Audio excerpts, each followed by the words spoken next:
All right, everybody, this is Travis. I'm back for another one here. New video series that I'm starting. To make a dad joke out of it, I'm going to call it Making More of Less. Coming to terms with the Les Paul Studio. I'm going to introduce you to this here. This is a white, I believe 2006 or 7 Gibson Les Paul Studio.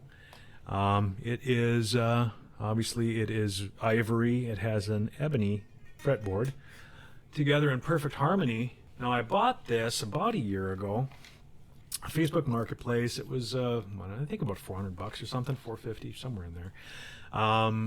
The good on it, okay, it has a solid neck, ebony fretboard. I love ebony fretboards. I mean, it's like I have a bunch of them, and this is yet another one.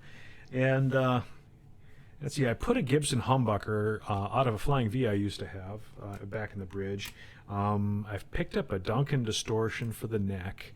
And now this is one of those years where there were chambered, so it's very light Les Paul. And for those who don't know me, I've always liked Les Pauls. I had a 79 black Les Paul a number of years ago, and I loved that guitar, but I had to sell it. But thankfully, I was able to sell it to the previous owners. If he ever needs to sell it, I'm the first guy on the list. Jim. That's right. So, remember Jim. Remember, we had a deal. So anyway, I picked this one up and I thought, wow, this would be, Les Paul Studio.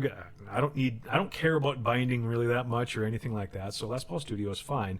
But this has a few things that I'm not totally keen on, that I need to sort out. And I'm just going to do a quick little laundry list of them. I'm not going to really do any work on this thing here tonight or start in on it tonight. But just a little run through of the good, the bad, and the ugly. The good, obviously, ebony fretboard. The neck isn't bent in any stupid ways. The pickups are good. I actually did replace the bridge and the tailpiece. There was a funky gold one on here. It looked horrid. So there's that. So that's the good. The bad, this nut actually was replaced at some point by someone who didn't know to score the paint or to cut the paint before you knock the nut out. So that's all chipped out. There's a little tear out on the edge of the fretboard down here as well. I don't think you can probably see that, but right there, you can see that? Don't do that. And then let's see, other things that aren't great about it. The fretwork is 2000s Gibson. So here's the deal. I'm not going to throw too much shade at Gibson on this. I don't think this is all their fault. Part of it is North Dakota, Minnesota weather and neck movements. So we have a couple of trouble spots here. 10th fret, a little bit on the 11th fret. When I see fret problems happening right around there, it typically means that it's pretty close to the actual pivot point of the truss rod. It's not really a pivot, but it's where the neck bends when you adjust the truss rod. Okay, so when you have neck movement, it tends to bend in that same way, because obviously there's a steel rod that's curved in the neck that allows you to back bow it. On either side of that, this is my pet theory on how this happens. It's fairly common, 10th fret, 11th fret, for frets that were once level to no longer be level. And I think that it has to do with how well they were seated, how well the slot was cut, and how well the glue was wicked into the slot after they were seated. It doesn't take much movement of a fret upwards in the slot to cause a relatively well set up or low action guitar to get zingy. And this one,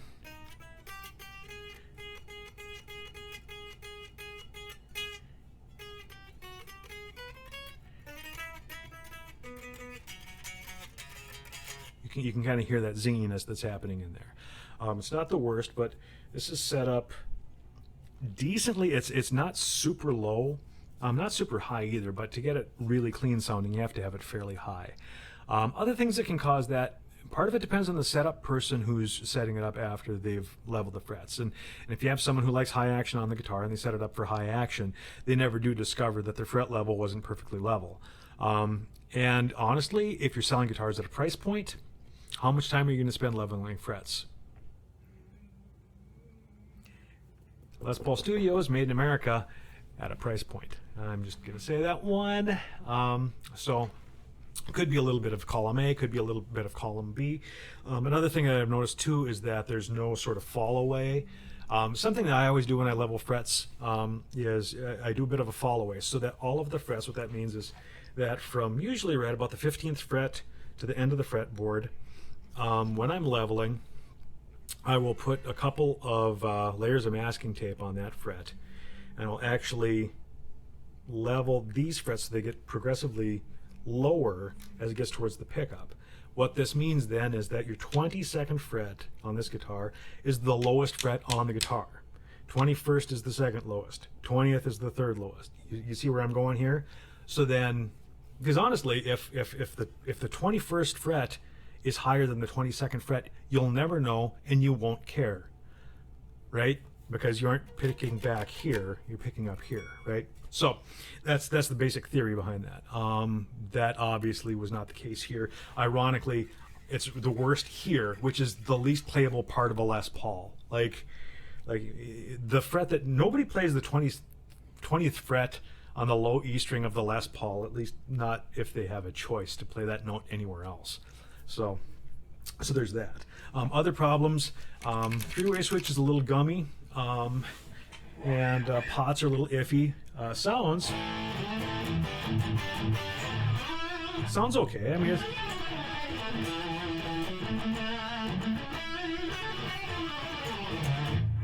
sounds fine. So that's, I don't have any big plans to move on from pickups. I may replace pots though, and I may replace this three-way switch depending on how things turn out with that. And there's the matter of the neck profile. Now on these, they were really excited about the 50s neck profile. I'm less excited about it. I really liked the neck on that 79. That was about a perfect Les Paul neck as far as I'm concerned. That guitar played great. Actually, if you want to listen to that guitar, if you want to hear that guitar, all of the distorted rhythm tracks on Echoes in the Dark were done on that black Les Paul. So that was a really nice playing guitar. This guitar is 50s profile, and now if you've ever played a 50s Les Paul, or actually any 50s Gibson electric, you know that they have a fairly thick neck and relatively low frets. Interesting thing about that then is that so you have this fairly fat neck profile, but because it's low frets, it doesn't really feel as fat as it looks. It's when you start to put a little bit higher frets on them, then all of a sudden you start to feel a little bit of thickness there. And the reason being is that you perceive thickness not just based on how the neck looks or the distance between the fretboard and the back of the neck. You perceive distance between the crown of the fret, where you're fretting it, where the string is, and the back of the neck. This is your playing surface. This is the wood under your playing surface. You're not playing on the wood when you have high frets or tall frets. Your fingers will touch the wood if you have like the original 50s Gibson frets, which this obviously doesn't have because people tend to not prefer low flat frets anymore. So plan on this one, I'm probably going to do a video comparing the relative thicknesses of guitar necks. Probably this guy, the EVH is probably my skinniest neck. The old Green Manalishi here is probably the most neutral, probably the most similar actually to that black Les Paul, although it's a little bit wider neck.